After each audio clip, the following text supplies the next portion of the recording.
Повышение уровня жизни сельских женщин Кыргызстана – основная цель проекта развития женского предпринимательства. Донором выступил Японский фонд сокращения бедности, администрирует Азиатский банк развития. Для реализации проекта подписан договор о грантовой помощи между представительством АБР и правительством Кыргызской республики в лице Министерства экономики, которое стало исполнительным агентством проекта. Министерство осуществляет выработку и реализацию экономической политики правительства, в частности, в области предпринимательства. Проект провел обучение женщин-предпринимателей, сотрудников партнерских финансово-кредитных учреждений в целях улучшения предоставления кредитов в удобной форме для сельских женщин. Оказано содействие в развитии бизнес-среды женского предпринимательства через экспертную поддержку по развитию лизинга, внедрение дистанционных методов обучения и менторства, изучение роли ОМСУ в развитии женского предпринимательства, определение экспортного потенциала продукции, женщин-предпринимателей и другим вопросам. В Кыргызстане более 52% составляют женщины, и, к сожалению, большинство этих женщин у нас безработны именно в сельской местности. Из них 21% женщин – это женщины с высшим образованием, и 19% со средним специальным образованием. Это говорит о том, что у нас есть очень большой потенциал рабочих сил, которые не используются в Кыргызской республике. В связи с этим при помощи Японского фонда сокращения бедности, где исполнительным агентством выступил Азиатский банк развития, у нас с 2017 года начался проект. Проект называется «Поддержка женского предпринимательства». Это выделено $1,5 миллиона. Это проект фактически начался на трехгодичный, с 15 по 17 годы. Министерство экономики, для Министерства экономики этот проект является одним из самых приоритетных, стратегических, потому что мы заинтересованы, чтобы именно женщины на местах, в регионах, они были заняты работой. И в связи с этим мы работаем над улучшением бизнес-среды, в частности, именно бизнес-среды именно в сельской местности, и, соответственно, работаем над законодательной базой. Развитие женского предпринимательства – важный вопрос с точки зрения экономического развития страны и повышения социального статуса сельской женщины. Для укрепления женского предпринимательства необходимо создание условий для совершенствования политики финансирования, продвижения новых методик обучения и консультирования, внедрение наиболее удобных для нужд женщин-предпринимателей финансовых и нефинансовых услуг. Проект охватывает все регионы страны. В развитии женского предпринимательства наиболее важным является подготовленность самой владельца бизнеса, поддержка семьи. Предприниматель Кенжебибю Айлчиева открыла баню в пригороде Таласа в 2015 году. Объект был в плохом состоянии, но денег на ремонт не было. Сейчас положение улучшилось, количество клиентов увеличилось, и Кенжебибю планирует расшириться, открыть еще одно отделение, раздельно для мужчин и женщин. И все это благодаря помощи проекта.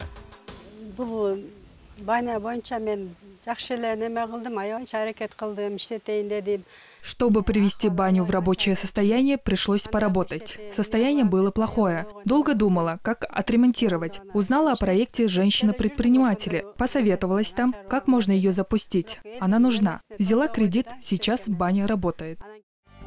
Основная проблема женщин-предпринимателей, например, Керез Акматовой из Таласа, не в трудностях получения кредита, а в том, что она должна посчитать, какой именно кредит ей нужен. Сумма. Может ли она его вернуть с процентами? Большинство связывает получение кредита с процентной ставкой. Однако специалисты считают, что это не самое главное. И выращивая скотину или птицу, в любом бизнесе надо учитывать как условия самой финансовой услуги, так и возможности использования кредитными учреждениями нефинансовых инструментов, улучшающих доступ к финансовым ресурсам.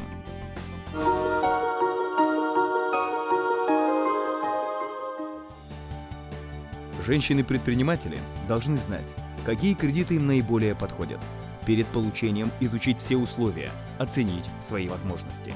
В случае недостаточного залога можно использовать специальные кредитные продукты, которые позволяют получить кредит без предоставления залога или с предоставлением частичного залога. Один из них называется «кредитование под складские свидетельства». Он использован в Иссык-Кульской области. В данном случае предметом залога становится продукция, которая хранится на складе.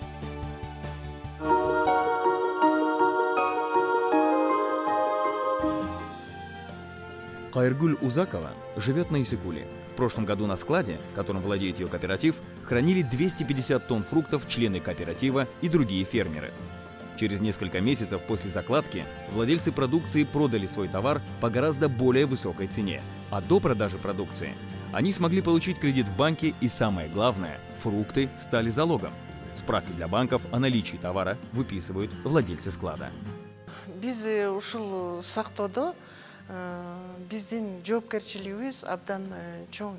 Наша ответственность как хранитель очень высокая. Мы несем ответственность перед банками, потому что под наши справки о наличии товара на складе они выдают кредиты. А крестьянам очень выгоден такой подход. Например, из 250 тонн хранившегося товара в прошлом году 50 тонн 5-6 владельцев с нашими расписками получили кредиты, пополнили бюджеты своих семей. И мы тоже с помощью этого склада зарабатываем для своих семей. Одним из методов финансирования кредитования фермеров как раз и является кредитование под залог складских расписок.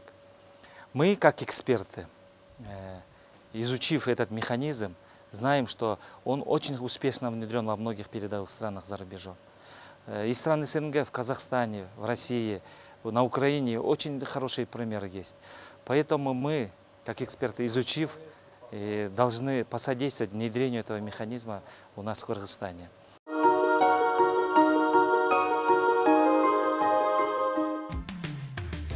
Пилотируется также кредитование цепочки добавленной стоимости с применением принципов контрактного финансирования при производстве молока. В данном случае залогом для банка выступает контракт производителя молока с заводом по переработке. Что такое контрактное финансирование? То есть это кредит предоставляется всем участникам производственной цепочки на основе договора, заключенного между фермерами и заводом-переработчиком.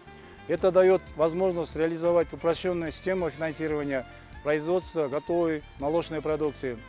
Сама цепочка становится более устойчивой, так как бизнес между отдельными участниками, заводом, фермерами, заготовителями, ветеринарами постоянные и выгодные. За счет такого финансирования фермеры могут улучшить породы и поголовье скота, тем самым увеличивая объемы надоев, а завод таким образом увеличивает объемы перерабатываемого и выпускаемого продукта. Жительница города Талас Замира Кукоева 20 лет сдает молоко. Но только в этом году, по совету экспертов, она взяла кредит под контракт и купила 2 коровы.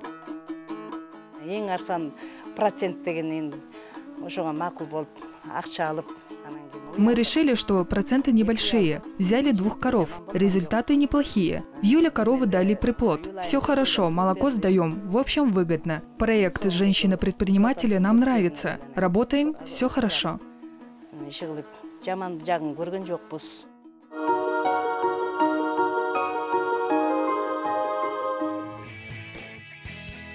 Проект помогает развитию бизнес-среды женского предпринимательства через экспертную поддержку и предоставление оборудования для бизнес-ассоциаций, работающих с женщинами-предпринимателями. Реализуются мероприятия по улучшению условий предоставляемых финансовых услуг. Например, идет работа по развитию лизинга. В этом случае предприниматель берет у собственника какое-либо имущество в долгосрочное пользование и постепенно выплачивает стоимость и вознаграждение за лизинг. По истечении срока договора и выплаты стоимости арендатор становится собственником. Залогом при лизинге становится сам предмет лизинга, что для сельской местности очень важно. Эксперты проекта «Развитие женского предпринимательства» помогли Союзу банков Кыргызстана разработать изменения в законопроект о лизинге с учетом нужд и потребностей женщин-предпринимателей. Еще одна проблема, требующая решения – улучшение деятельности банков и микрофинансовых организаций с учетом соблюдения прав заемщиков. В мировой практике для этого разработана система Smart Campaign – принцип разумного финансирования. Она предусматривает полную прозрачность для клиента условий предоставления финансовых услуг, чтобы они не занимали денег больше, чем могут вернуть. Все принципы Smart Campaign направлены на защиту прав клиентов. Проект развития женского предпринимательства оказывает содействие по внедрению такой системы в Кыргызстане. При поддержке проекта 3 микрофинансовые организации Кыргызстана смогли сделать оценку собственных возможностей по внедрению сертификации SMART. Создание системы защиты клиентов Smart Campaign предусматривает создание системы, которая предоставляет прозрачные услуги, что конечная стоимость услуг, которые получает клиент, она доступна как для широкой общественности, как для инвесторов. Например, если это услуги для женщин-предпринимателей, да, они должны помимо предоставления финансовых услуг, предоставления консультаций по финансовому планированию, по развитию бизнеса, по проведению маркетинга своей продукции. Проблема перекредитованности женщин в селах также была затронута проектом. Многие предпринимательницы не могут вернуть кредиты. Основными причинами этого являются низкий уровень финансовой грамотности, переоценка своих возможностей, неумение просчитать последствия, слабое знание своих прав и обязанностей. Проект провел обучение в Нарыне и Таласе, а также издал специальное руководство для консультантов, которые будут оказывать помощь сельским женщинам. Этот документ разработан для использования консультантами, которые не являются экспертами или специалистами в области финансов или экономики.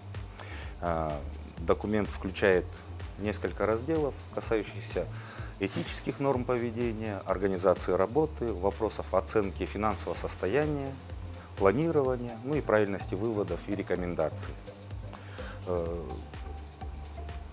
2 областях, в Таласской и Нарынской, мы обучили местных консультантов, которые являются по совместительству лидерами или активистами групп взаимопомощи. Мы ожидаем, что к этим консультантам будут обращаться женщины-предприниматели по любым вопросам финансовым. В современном бизнесе недостаточно только получить финансирование, нужно знание, как деньги использовать. Для этого необходимо обучаться предпринимательским навыкам. Проект разработал рекомендации по применению методик обучения, наиболее удобных для сельских женщин. Опыт показал, что самым эффективным методом является индивидуальное обучение на месте работы обучаемого. Но и этого недостаточно, особенно для молодых. Мы же хотим, чтобы молодежь занималась бизнесом. Но в процессе бизнеса у них возникает очень много проблем и очень много вопросов. И мы попробовали использовать менторов. Это наставники, это женщины, которые работают в этом бизнесе очень успешны. И вот эти связи помогали молодым обращаться к этим женщинам по многим вопросам. И в налогообложении, и в сбыте продукции, и по качеству. И вот эта менторская программа себя очень хорошо зарекомендовала. В течение года вот у нас менторы сопровождали молодых предпринимателей, и они привели их к успеху. Обучение женщин-предпринимателей является важной задачей. То есть перед получением кредита женщины должны все понять в этой сфере. За время работы проекта обучения основам микробизнеса прошли 315 женщин. Женщины-предприниматели получили навыки укрепления жизнеспособности и устойчивости их бизнеса, улучшение доступа к финансовым ресурсам и рынкам сбыта и информацию по новым финансовым услугам, которые продвигаются проектом. Организовано специализированное обучение для представителей ПФО и других заинтересованных сторон для выявления подходящих инструментов, методов и финансовых услуг, направленных на потребности женщин-предпринимателей. На этом семинаре мы узнали, как использовать кредит, как правильно написать бизнес-план. Я уверена, что эти знания в будущем станут для нас очень полезными. Большая польза семинара в том, что мы понимаем, как правильно использовать кредиты для успешного бизнеса. Я знаю, что все участницы семинара приобрели хорошие возможности для будущей успешной работы.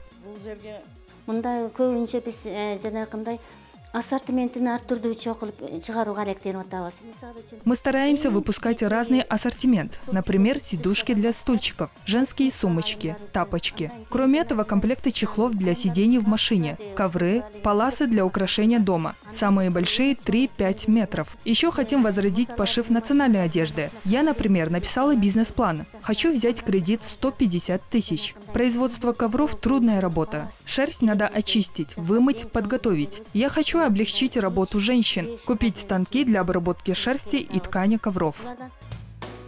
Проект в Волжской области обучил более 50 человек, и более 30 из них получили кредиты. Это женщины, занятые во всех сферах предпринимательства. Внимание проекта уделено не только развитию предпринимательских качеств женщин, но и развитию лидерских качеств. Поддержка оказана женщинам, которые являются владельцами или руководителями бизнесов.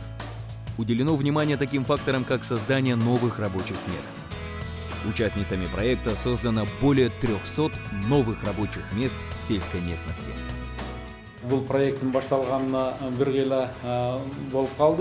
С помощью проекта обучено немало женщин-предпринимателей, более 200, с помощью партнерских организаций, таких как банки Байпишум, Айлбанк и Министерство экономики. Вместе с женщинами прошли обучение и сотрудники министерства, как работать, как составить бизнес-план, как воспитать в себе лидерские качества.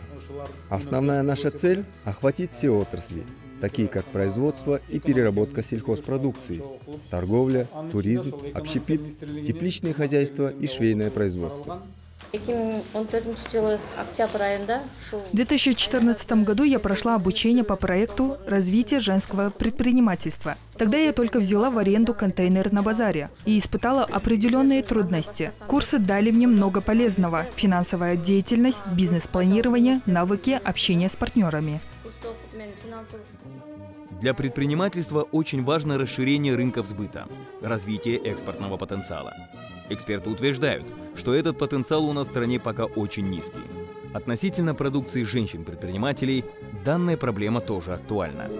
Связано это также и с недостаточным знанием правил Евразийского экономического союза, неумением работать с документацией, отсутствием осведомленности о государственных программах развития, слабой связью с местными органами власти. С помощью проекта Министерства экономики и АБР выработали специальную программу для объединения женщин-предпринимателей, создали комитет и обучаем их ведению документации и правилам Таможенного союза. С помощью АБР приобрели для обучения оборудование, проектор, принтер и многое другое. Сейчас женщины объединились в комитетах и обучаются. Надеюсь, у нас в Таласе появится еще больше женщин-предпринимателей. Дальнейшее развитие женского предпринимательства зависит от многих факторов. Деятельность проекта – это большой вклад в решение проблемы. Однако создание условий для развития микрокредитной среды, развитие сети консалтинговых услуг, совершенствование законодательства – это все-таки компетенция государства. Большой потенциал НПО, органов местного самоуправления в обучении и поддержке женского предпринимательства используется далеко не полностью. Для успешного развития предпринимательства в целом необходимо сотрудничество, координированные совместные действия государственных органов с донорскими и другими заинтересованными организациями. Министерство экономики работает над созданием условий для этого в различных направлениях, в том числе на законодательном уровне. Основные направления в этом направлении работы именно кредитование, которое выделяется именно сельское хозяйство, народное ремесло, малый и средний бизнес, который мы будем поддерживать в этом направлении. Хочется сказать, что в этом направлении Министерство финансов будет работать и с другими донорами, будем находить и других доноров, но сейчас ведутся переговоры с Азиатским банком развития по продолжению данного проекта, по завершению 2018-2020 года, и у нас есть уже устная договоренность, что этот проект будет продолжен в более уже больших суммах. Я считаю, что данный проект, который реализуется с Азиатским банком развития, он считается одним из самых успешных проектов, и я этому проекту желаю успеха большого.